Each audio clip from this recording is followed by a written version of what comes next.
you, but I'm excited to see what Optimus will become.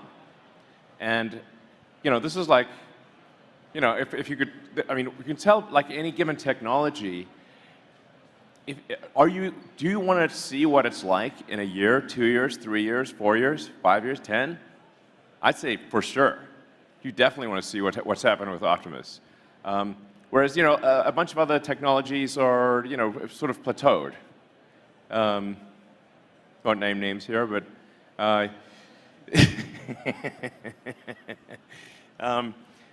so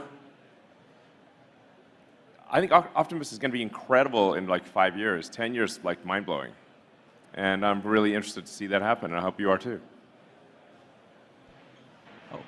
I have a quick question here.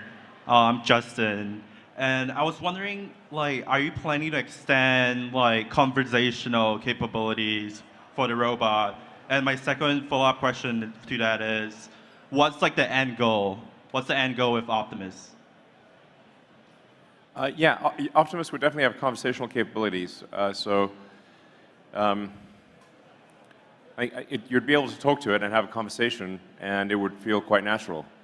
So, from an end goal standpoint, I don't know. I think it's going to keep evolving, and I'm not sure where it ends up, but someplace interesting for sure. We always have to be careful about don't go down the Terminator path. That's I thought maybe we should start off with a video of like the Terminator starting off with this, skull crushing, but that might be, people might take that too seriously. So, we do want Optimus to be safe, so we are designing in safeguards where you can locally stop the robot, and with like basically a localized control ROM that you can't update over the internet, which I think that's quite important, essential, frankly. Like a localized stop button, remote control, something like that, that cannot be changed. But I mean, it's definitely going to be interesting. It won't be boring. So. Okay, yeah. I see today you have very attractive product with Dojo and its applications. So I'm wondering what's the future for the Dojo platform? Will you provide infrastructure as service like AWS, or you will sell the chip like the NVIDIA? So basically, what's the future? Because I see you use 7 nanometer, so the development cost is easily over $10 million US. How do you make the business business-wise? Yeah, I mean, Dojo is a very big computer, and actually will use a lot of power and need a lot of cooling. So I think it's probably going to make more sense to have Dojo operate in like a Amazon Web Services manner than to try to sell it to someone else. So that would be the most efficient way to operate Dojo, is just have it be a service that you can use that's available online, and that where you can train your models way faster and for less money. And as the world transitions to software 2.0, and that's on the bingo card. As someone I know has to now drink 5 tequilas. Let's see. Software 2.0 yeah. will use a lot of neural net training. So, it kind of makes sense that over time, as there's more neural net stuff, people will want to use the fastest, lowest cost neural net training system. So I think there's a lot of opportunity in that direction.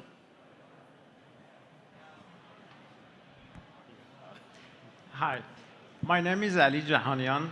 Thank you for this event. It's very inspirational.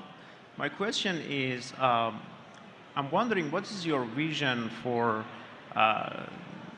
humanoid robots that understand our emotions and art and can contribute to our creativity?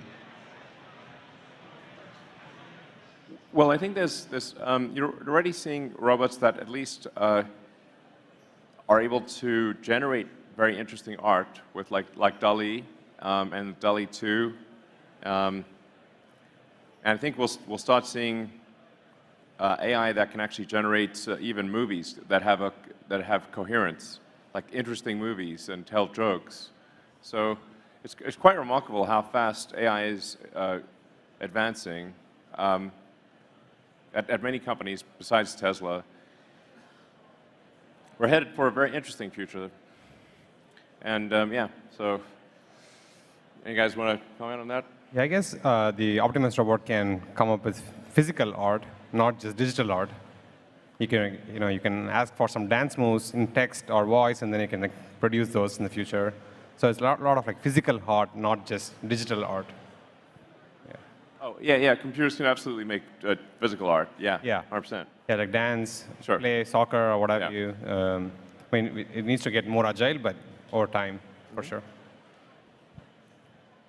Thanks so much for the presentation. For the Tesla Autopilot slides, I noticed that the models that you were using were heavily motivated by language models. And I was wondering what the history of that was and how much of an improvement it gave. I thought that was a really interesting, curious choice to use language models for the lane transitioning. So there's sort of two aspects for why we transitioned to language modeling. So the first... Talk loud and close. Okay. It's not coming through very clearly. Okay, got it. Yeah, so the language models help us in two ways. The first way is that it lets us predict lanes that we couldn't have otherwise. As Ashok mentioned earlier, basically when we predicted lanes in sort of a dense 3D fashion, you can only model certain kinds of lanes, but we want to get those crisscrossing connections inside of intersections. It's just not possible to do that without making it a graph prediction. If you try to do this with dense segmentation, it just doesn't work. Also, the lane prediction is a multimodal problem. Sometimes you just don't have sufficient visual information to know precisely how things look on the other side of the intersection. So you need a method that can generalize and produce coherent predictions. You don't want to be predicting 2 lanes and 3 lanes at the same time. You want to commit to one, and a generative model like these language models provides that. Hi. Hi. My name is Giovanni. Yeah, thanks for the presentation. It's really nice. I have a question for FSD team. So for the neural networks, how do you test, how do you do unit tests, software unit tests on that? Like, do you have like a bunch, or I don't know, maybe thousands or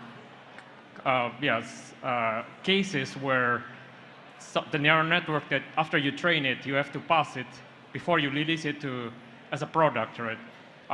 What's your software unit testing strategies for this, basically?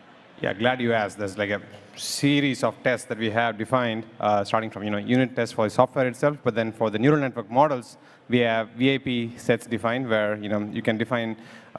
If you just have a large test set, that's not enough. What we find, we need like sophisticated VIP sets for different failure modes, and then we curate them and grow them over the time of the product. So over the years, we have like hundreds of thousands of examples where we have been failing in the past that we have curated. And so for any new model, we test against the entire history of these failures and then keep adding to this test set. On top of this, we have shadow modes where we ship these models in silent to the car, and we get data back on where they are failing or succeeding.